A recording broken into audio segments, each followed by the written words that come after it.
It is March 1st, and as of recording this, the New York Knicks are on a 6-game winning streak, coming off a statement win over the Boston Celtics, and honestly are looking like a real threat in the Eastern Conference.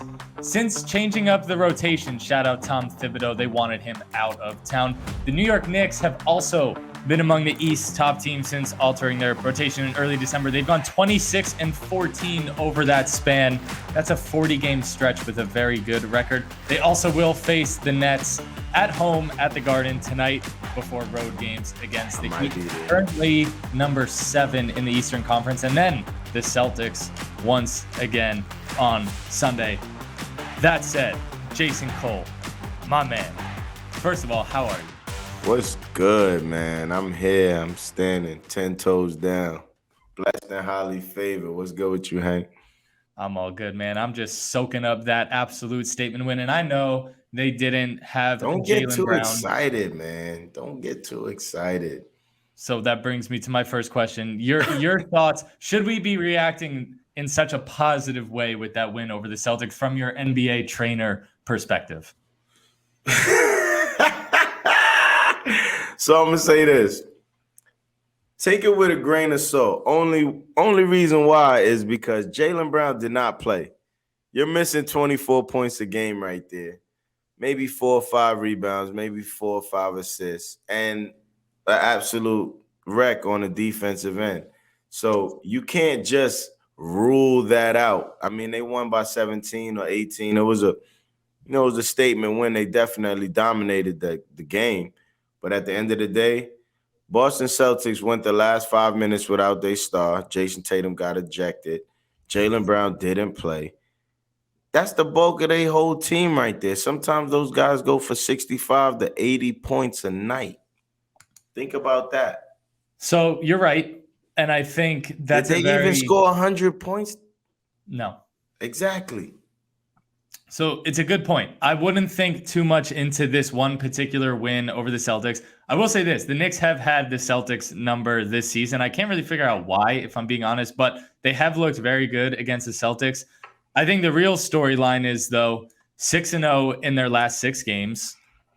Josh Hart is looking like one of the sneaky good trade deadline acquisitions I've seen in the past couple of years. I would agree. And it just revved up Jalen Brunson so much to have his college teammate. And I'll add this. I'll add this about the Celtics win. Jalen Brunson, Julius Randle did not have their best games, and they still never even made that game close. IQ did his thing. IQ stepped up big time. Listen, at the end of the day, they do have guys that are snipers. I believe in Quentin Grimes. I believe in IQ. I believe in those two guys right there. And either one of those guys starting right now, Quentin Grimes is starting. He didn't have the best game either.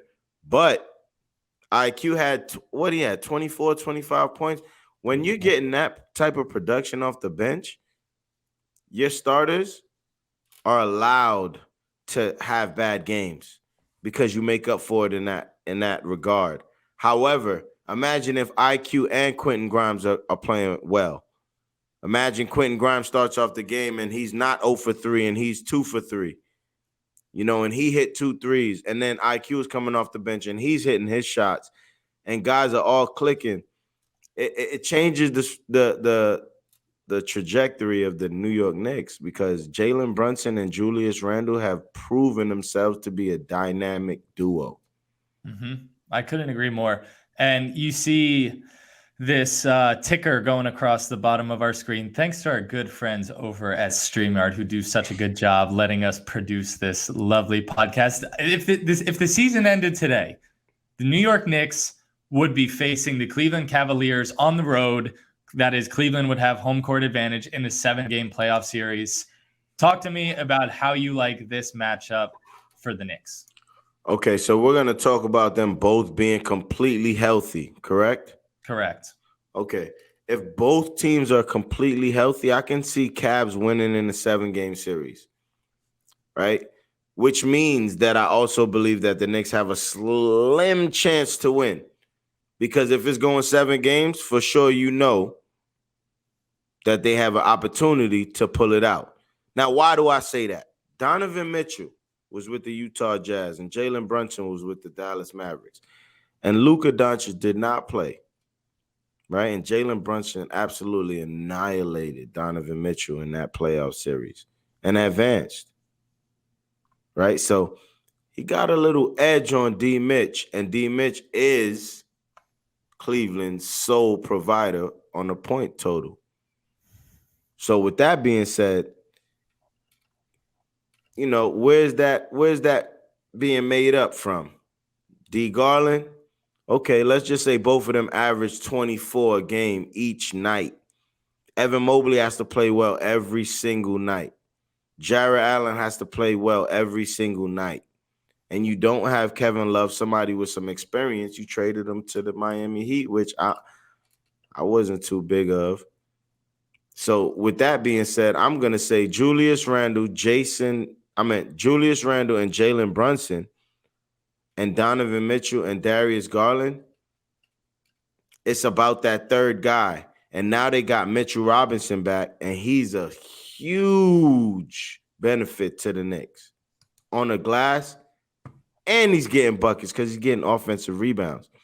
Robert Williams is a great rebounder, and last night Mitchell Robinson dominated Robert Williams. Robinson has looked real sharp since coming back from the injury. And listen, let's go. I want to talk about another playoff matchup too, but you said it, so let's talk about this other great ticker that we have going across the bottom of our screen. Shout out StreamYard. Does RJ as a third option concern you? I'll say this. When RJ Barrett, and we've talked a lot, almost too much about RJ Barrett on this show. We love you, RJ. We love RJ.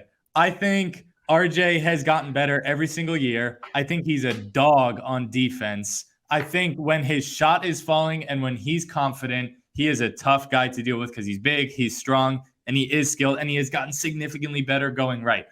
I'm not an RJ hater. Significantly better. He's not where he needs to be, but he has gotten significantly better. Okay. But on the downside, when RJ is bad, he becomes the most predictable, the most turnover-centric, the most awful player to deal with as a fan of the team. Sometimes when I watch him, Hank, I just feel like he's trying to force getting a bucket. Yeah, so bad. It's like, yo, just let the game rock out. You good. You gonna be good. He don't let the game come to him. Sometimes I feel like he feels like, yo, I have this window of 2 minutes where I can try to get mine. Doesn't always work out. I agree. But so that said, because you said it, like that Cleveland series could potentially come down to that third guy. And RJ is without a doubt our third guy. Now, sure. Could he still be by then? Maybe Josh Hart really continues to excel. Maybe quickly really becomes that third scorer. But RJ does so much for you on the defensive end. The fact that you just named two other players other than him, and you left out a guy like Mitchell Robinson who's going to have a double-double, that goes to show you right there they do have a supporting cast, and that third guy could be anybody. It can be. But it's supposed to be RJ. Am I crazy for thinking that? Nah, definitely not. I mean, he gets the third most amount of shots on the team. Mm-hmm. It's Julius Randle and Jalen Brunson and then Barrett. Yeah. And after Barrett, you're going to go quickly. And Grimes, who's a starter, and then Obi Toppin. And those guys don't put up a lot of shots on a night-to-night basis. So yes or no, does RJ as a third option concern you in a playoff series? Yes, sir. I hate to agree, but I do agree. I do agree. Now, RJ was really good in the playoffs 2 years ago now, was it? When they played the Hawks and lost that series, of course. That was the COVID year. But RJ had some moments in that playoff series. I know he's not afraid of the moment. I know he's going to show up on the defensive end. But we have yet to see that consistency from RJ. It's too much up and down. But if you're going Knicks versus Cavs, we also got to see Donovan Mitchell prove himself on a playoff level. because at the Donovan end of the Mitchell? day, yeah, He's proved he's had some very good playoff series. he has. But come on, Jalen Brunson dominated him without Luka. You cannot forget that. And I Yeah, guarantee you, neither of those guys forgot it either. that's So true. if I'm at my best and he's at his best, this is the year to find out. You understand? Because Jalen Brunson got 100 mil. Yeah. Donovan Mitchell's proven. So let's see. We both bleed the same way. We both lace them up the same way. At that rate, we're going to see who takes that. Yeah. All right, let's shift gears because another playoff matchup that, dare I say, looms very likely as it stands right now as of recording. And of course, they will play each other tonight at the Garden. But the Knicks currently have a half-game lead over the Nets. And I know the Nets have been through a lot this year, but that's still a team that's going to win some games. I think they make the playoffs, whether it's play by way of play-in tournament or the 6th seed. But either way, there is a good chance that these They two could teams lose all their games from here on out and still make the playoffs. So okay, but they were already in a good enough situation. Hear me out. There is a very good chance that, or I don't want to say very good, but there's certainly a chance that the Knicks and the Nets could play each other in a playoff series this season. How do you think the Knicks match up against the Nets in a potential playoff series? Oh, they're gonna dominate the Brooklyn Nets. The Knicks, so? the Knicks will own the Nets if they had to do a play-in. That's a fact. What makes you say that?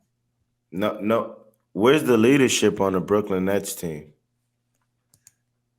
I hate being this guy to say this, but I've always been a big Spencer Dinwiddie guy. You can be that, and I am too, and I love Spencer Dinwiddie. But at the end of the day, he's not rallying a group of guys that are all fighting for spots and time to a fucking first round playoff win. You got guys like Seth Curry, who's capable of scoring 30 points, right? You got guys like Mikal Bridges, who is capable of scoring 30 points. You have guys like Spencer Dinwiddie, who is capable of scoring 30 points on any given night because those guys have done it. Mm-hmm. But who's the leader? It's tough. They're like leader by committee, you know? Right. So whoever's playing well that game. Yeah. So at that rate, in a 7-game series, I'm taking the Knicks. Here's what I'll say about the Nets. They know their identity. Here's what I'll say about the Nets. Why they could be sneaky. Oh, I forgot about Cam Thomas too. He went on a 4-game streak of 40 plus, so he could score 30. For sure. Yeah. But here's what I'll say about the Nets and why I still think they can be a little bit dangerous, because all of a sudden they get rid of Kyrie, they get rid of Kevin Durant, and suddenly they begin to feel a little bit like that Nets team a couple years ago with D'Angelo Russell, with Spencer Dinwiddie, with Kenny Atkinson coaching, where where they made noise by being a team. By being a team. Remember, guys were dancing on the bench. Guys were having fun with it. They were moving the ball. They didn't care who scored. They were very much you have a good shot, but this guy has a great shot type of team. And they were very tough to deal with.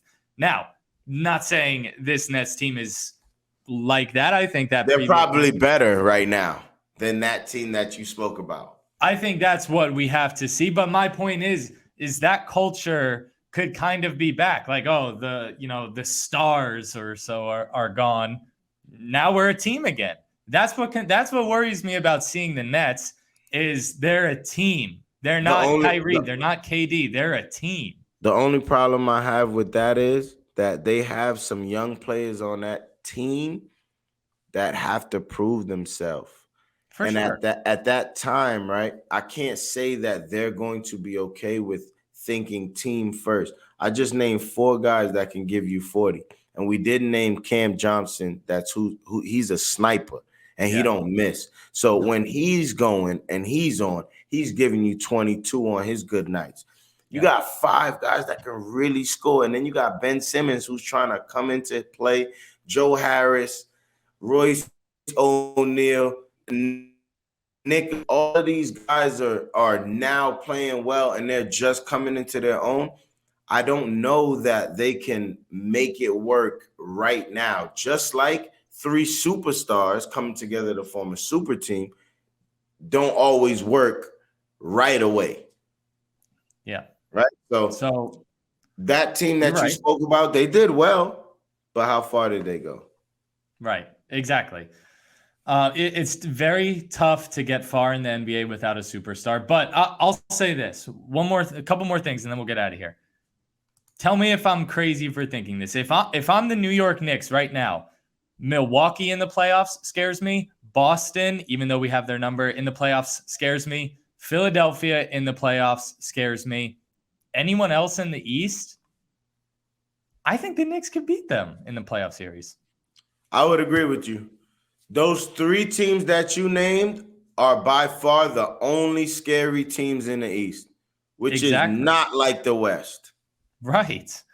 I listen. Do I think the Knicks are running through the rest of the East? No, I We're think leaving. Miami. We're leaving Miami Heat out, right? And the only reason why is because I haven't seen them completely healthy from start to finish, right? You got Kyle Lowry, who's supposed to be a starting point guard, who's not actually running the show on a day to day because he's always injured or whatever the case is. But Jimmy Butler, Tyler Hero, and Bam Adebayo are all averaging 20 points a game this season. You get Yeah. 60 points. And a guy that doesn't start, Tyler Hero, comes off the bench. Mm-hmm. So with that, it's like they got a balanced attack and they do play defense.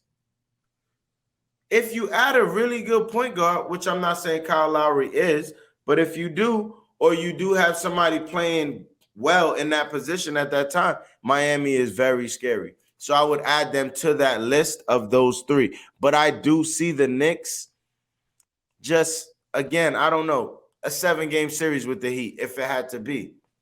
Philly, Milwaukee, Boston, Heat. That's it. The Right. Knicks. Exactly. All right. And last thing, and then we'll get out of here because we're coming up on 20 minutes now. Be a friend of a friend. Yeah, hit that button, would you? How great has Josh Hart been for the New York Knicks? I love that trade so much. Turned them up, turned them all the way up. Mm-hmm. New York is turned up once Josh Hart arrived. You saw it in the video that Jalen Brunson saw on his phone when he realized that Josh Hart was being traded to the New York Knicks. If you a teammate, if you Josh Hart, you can't go into that situation and fail, knowing that your brother is over there and he's killing.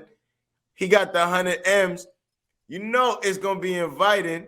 It's gonna be an easy 1, 2, 3 for him to transition from where he was to New York. And come on, man, it's New York. It's new. Yeah, I mean, Josh Hart has always been the type of player that every NBA GM is looking for a guy who does the things that he does. Because you may look at his stat line after the game and just be like, oh, he's it doesn't show how many times he stripped it from Jason Tatum at the free throw line when he got it thrown to him in the high post. It doesn't show him helping off and reaching and recovering and getting back to his man and getting a steal or a deflection. I get it. And you're 100% right about that. Josh Hart is that guy for them. And they have a few X factors, and that's why I like the New York Knicks. When you talk about a guy like IQ scoring what he scored yesterday, you talk about a guy like Quentin Grimes who can put numbers up. You're talking about a guy like RJ Barrett who bound to go for 30 or 40, which he's proven to do on any given night. And you still have Julius Randle and Jalen Brunson. And then you got Mitchell Robinson getting you a double-double. And we haven't forgotten Hartenstein, who always plays solid. Isaiah Hartenstein, yeah.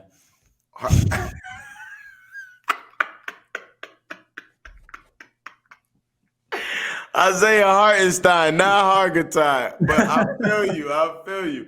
And then you got Josh Hart. It's like that team is built for everybody to eat. They're like the team that you tried to compare Brooklyn Nets to.